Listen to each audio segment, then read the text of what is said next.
मी राजकारण सोडेन पण शेकाप सोडणार नाही असं म्हणतायत बाबासाहेब देशमुख। अनिकेत देशमुखांच्या उमेदवारीची मागणी करणार असं बाबासाहेब देशमुखांनी म्हटलंय।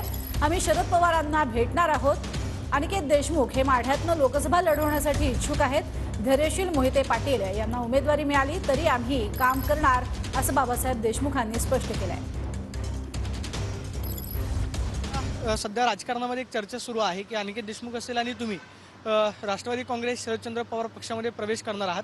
या चर्चेमध्ये नेमकं कितपत तथ्य आहे, काय नेमके राजकीय समीकरणं घडत आहेत माढ्यामध्ये? निश्चितपणे स्वर्गीय आबासाहेबांचे दोघंही आम्ही नातू आहोत। जी बातमी सकाळपासून फिरते आहे ती कोणत्या तरी गैरसमजातून बातमी आलेली आहे असं मला वाटतं। निश्चितपणे वैयक्तिक माझ्याबद्दल सांगायचं झालं तर मी राजकारण सोडेल पण शेतकरी कामगार पक्षाचा लालबावटा कधीही खांद्यावरून उतरू देणार नाही। एवढ्या दिवस आम्ही पवारसाहेब असतील आणि महाविकास आघाडीतील जे घटक पक्ष असतील यांच्या पाठीशी आम्ही कायम सोबत राहिलेलो आहोत।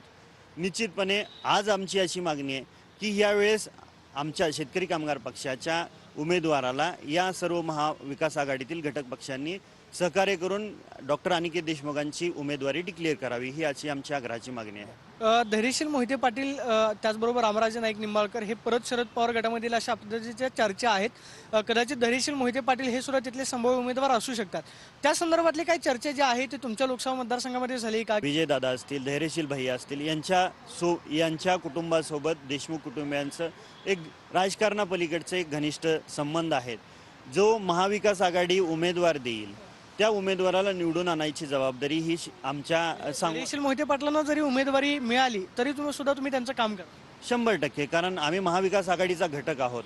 घटक असताना आम्ही मागणी करणं हा आमचा अधिकार आहे, पण एकदा उमेदवारी डिक्लेअर झाल्यानंतर जो उमेदवार डिक्लेअर होईल त्या उमेदवाराला निवडून आणण्याची जबाबदारी पूर्णपणे आम्ही ताकदीनिशी त्या उमेदवाराच्या पाठीशी राहू। Camera person Sushant Raut, Pradeep Kapse, TV9 Marathi.